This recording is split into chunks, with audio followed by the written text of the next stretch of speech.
Semoga barokah selamanya. Tolong Bapak Ibu jamaah yang kami muliakan, saya pesan konsep kula panjenengan umroh niki nomor 1 sabar, harus selalu sabar.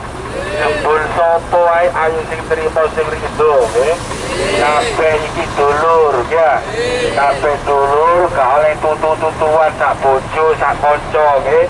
Ana sing ketresut ya aja ngarani ilang ta to, nggih.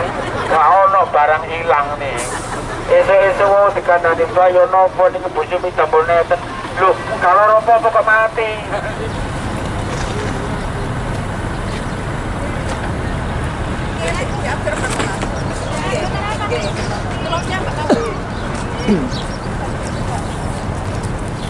Ini nanti saya bikin video ini kan.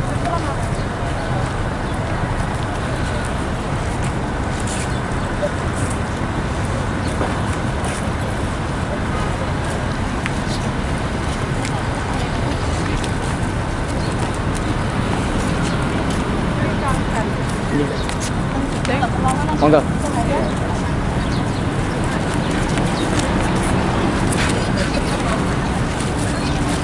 Antum di depan, Sat. Itu kan ada kursi rodanya. Iya. Di bawah.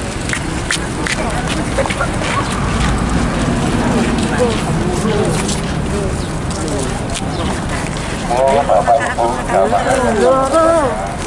Salam perjalanan menuju dan dari Masjid Kuba. Mari kita melaksanakan sholat tahiyatul masjid.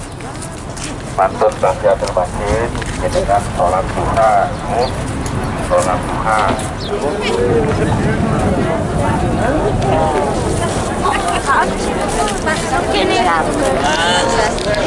Sebelah itu. Sebelah ini kok, Pak. Kurang nanya, mriki lho. Nah.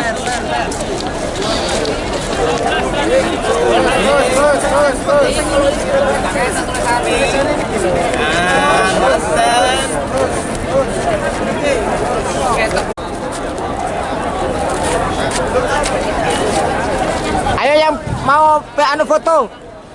Yang mau titip foto.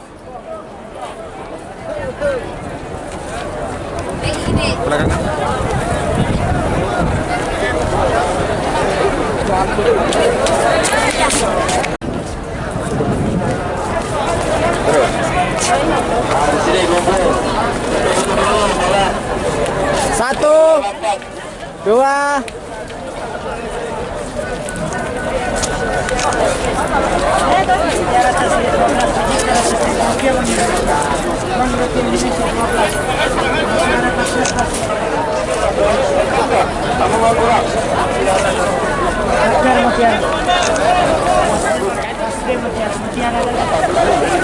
Ros, menjera Didik, menjera no.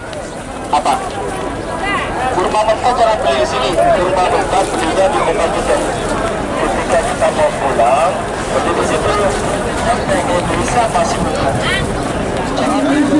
Ros, lepas ya. Ros.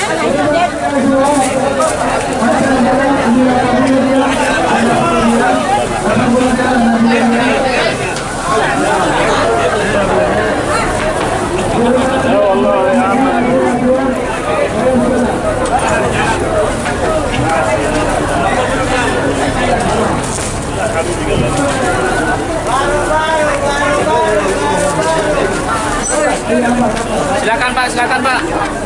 Icip sampai puas. Sampai kenyang, asal jangan bungkus. Kalau bungkus bayar, kalau icip nggak usah bayar. Ayo Pak. Ayo Pak.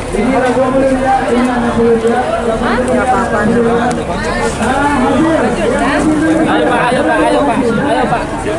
Sampai puas di sini icipnya Pak. Kalau bungkus bayar, kalau icip gratis. Ayo yang lain musik ini.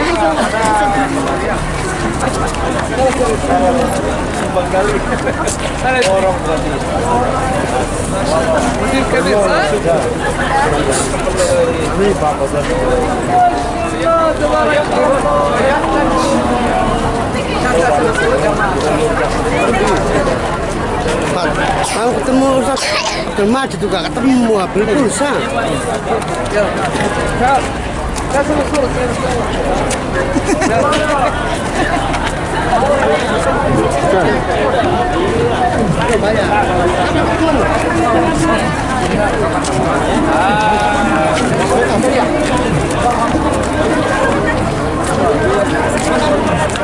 Kurma.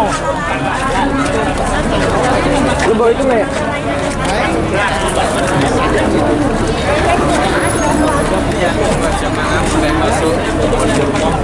Saling isi sedikit bodang kurma bisa ejit.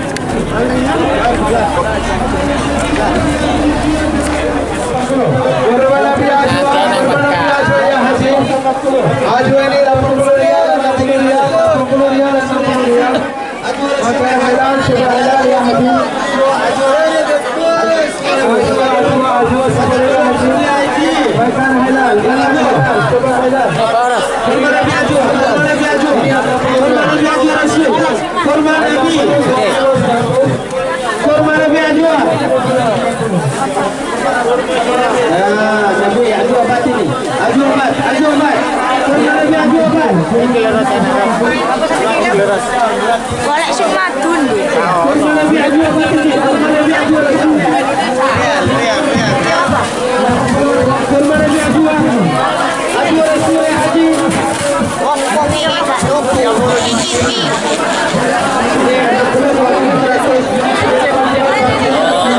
Bisa bayar rupiah di sana.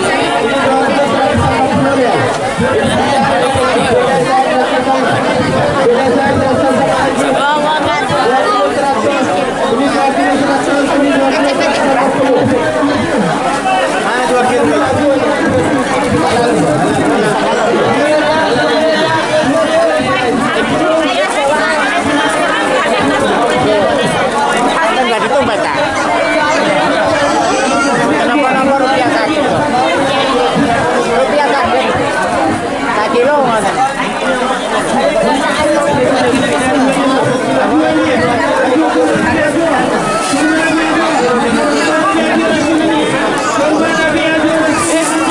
Ini belakang putih.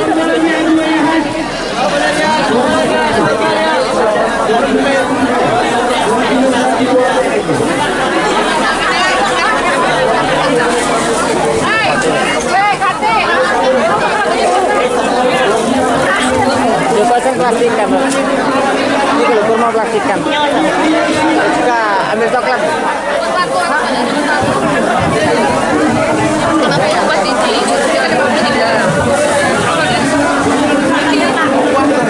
Ini coklatnya gratis. Gratis kabel lah situ. Coklat ibu. Oke. Iya.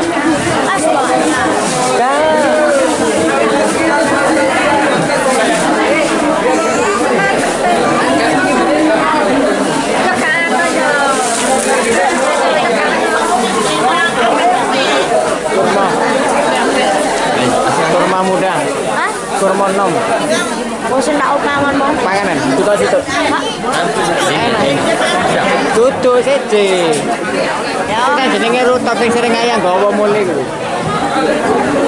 Ambil satu.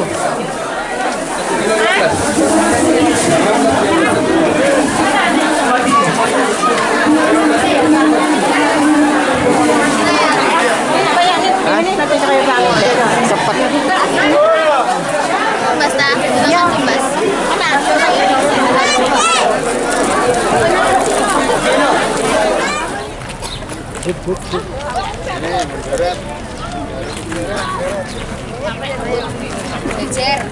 Kasih ngayain nak.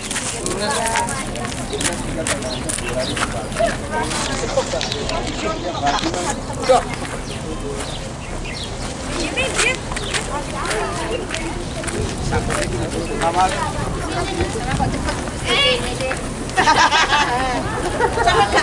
Pak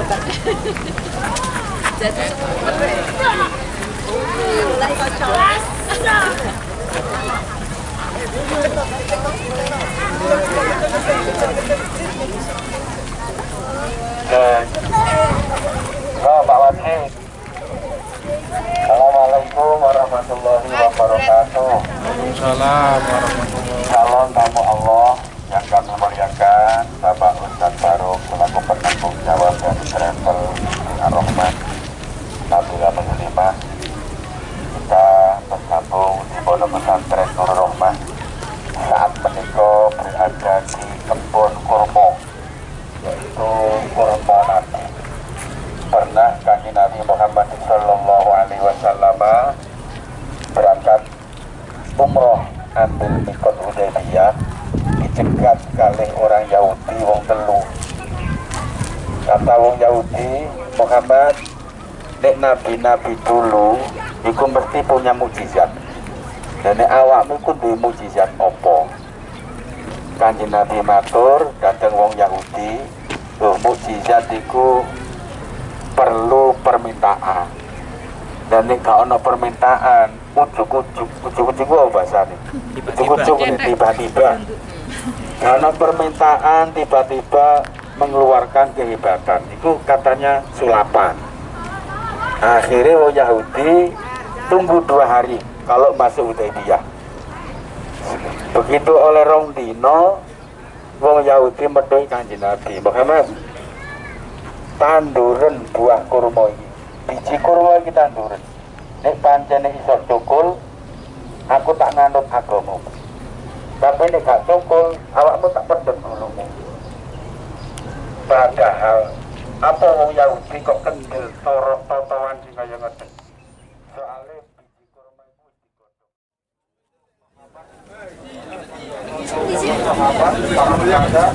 Pojok iku. Hah? Pojok iku sapa? Saya pegang. Sing pojok iku apa? Makam internet.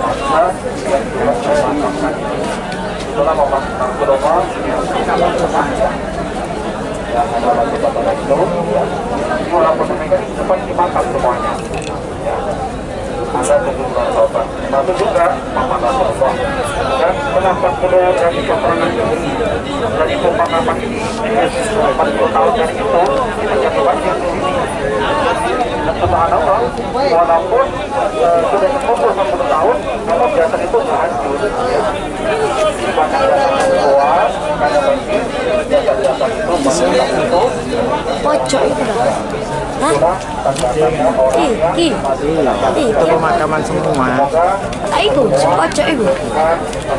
Iya, foto. Sapa iku? Sayyidina Hamzah, pamane Nabi. Lah iki. Lah iki. Ayo. Ojo aku tok. Hah?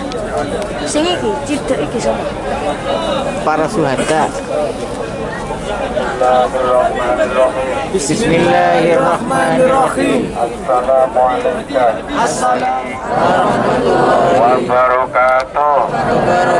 Assalamualaikum wa ala ibadillahis sholihin. Allahumma inna zairin wa ala maqamika khaifin la turidna khaifin audatuka syahadatan la ilaha illallah wa anna muhammadan abduhu wa rasuluh. Allahumma inni atawasalu ilaika ya syuhada Uhud rahmatika ya arhamar rahimin walhamdulillahi rabbil alamin. Rasulullah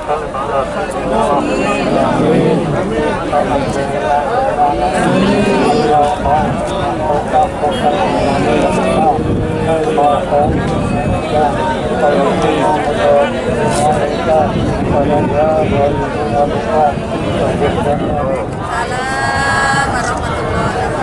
Allah jamaah umroh ingkang saged kawula mulyakaken kawulyai alih jamaah umroh niki estu dibareng Gusti Allah datang keluarga Allah bersama-sama suaka ukut Allahumma amin. Berkatan para jamaah sak mangkin bersama-sama kembali menuju jatuh bis. Semoga jamaah umrah ini selalu barokah, barokah umuri, barokah rumah tanggane, barokah anak putune, barokah rezekine, barokah usahane, istiqomah ibadahe, jagat istiqomah ibadahe, selamat dunia akhirate.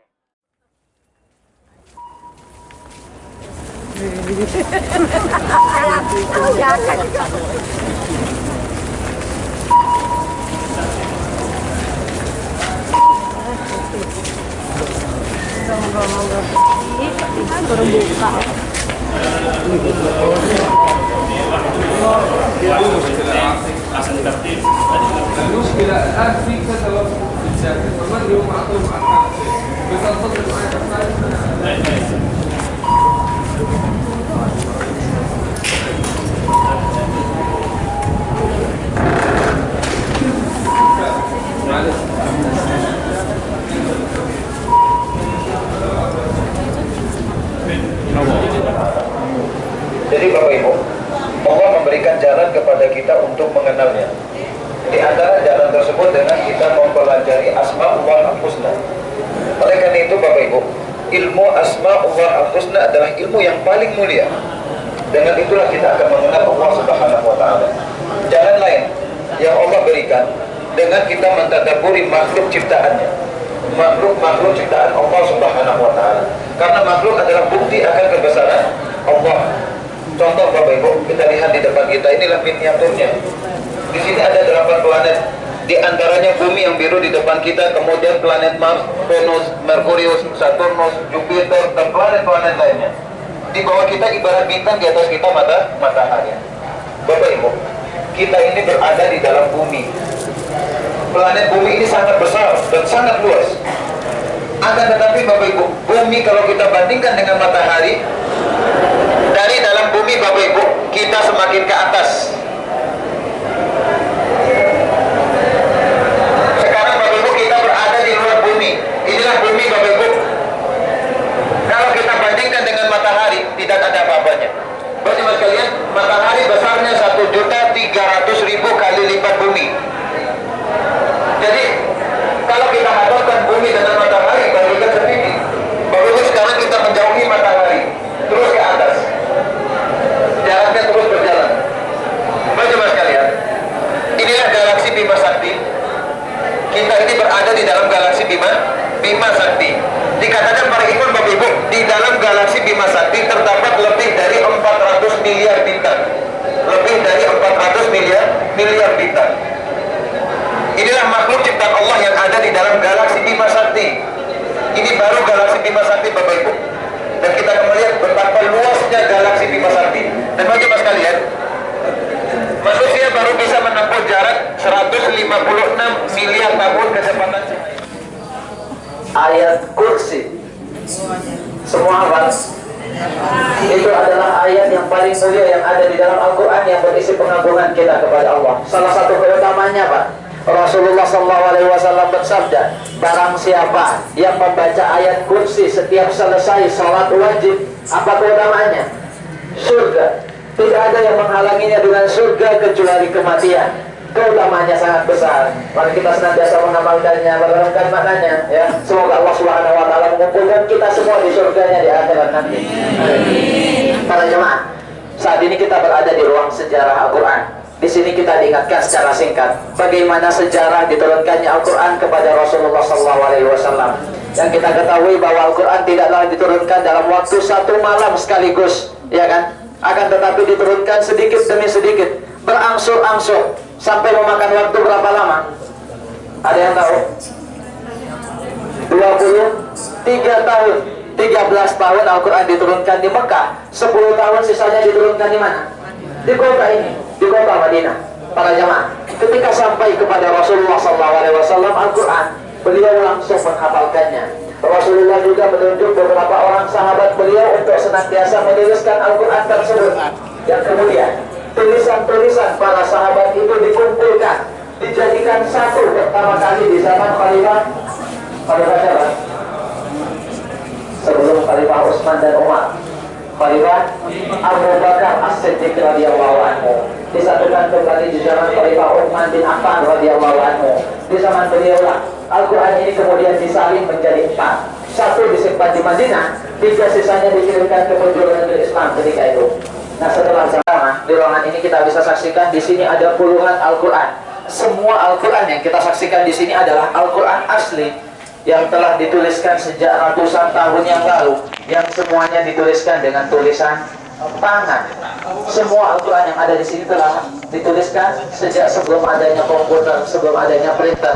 Ya, para jamaah, saya akan tunjukkan beberapa Al-Quran yang paling penting untuk kita saksikan, kita renungkan yang ada di sini.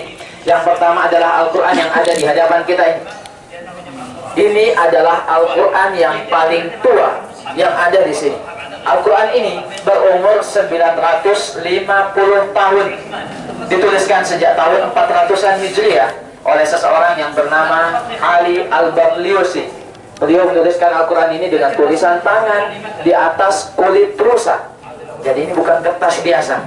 Ya, di sini ada 3 Al-Quran yang dituliskan di atas kulit rusa. Di antaranya di depannya juga sama, Al-Quran yang berumur 760 tahun. Para jamaah, membaca Al-Quran yang umurnya hampir 1000 tahun ini, dan kita bandingkan dengan Al-Quran yang ada di zaman kita saat ini, kita tidak akan menemukan perbedaan apa-apa dalam setiap ayatnya. Semuanya sama. Siapa yang menjaga Al-Quran ini? Allah Subhanahu wa Ta'ala. Nah, sepertinya ini membuat kita semakin yakin akan kebenaran firman-firman Allah. Allah Subhanahu wa Ta'ala berfirman, "Inna nahnu nazzalna dzikra wa inna lahu lahafizun." Allah yang menurunkan Al-Quran ini dan Allah pula yang menjaganya. Begitu pula kalau kita baca Al-Quran lain yang ada di tempat ini, kita mungkin tidak percaya kalau Al-Quran ini dituliskan dengan tulisan tangan. Tulisannya sangat rapi, sangat indah, seperti dicetak komputer. Kalau di zaman kita, di hadapan kita ini adalah di antara Al-Quran terbesar yang ada di dunia ini yang dituliskan dengan tulisan tangan. Al-Quran ini berumur hampir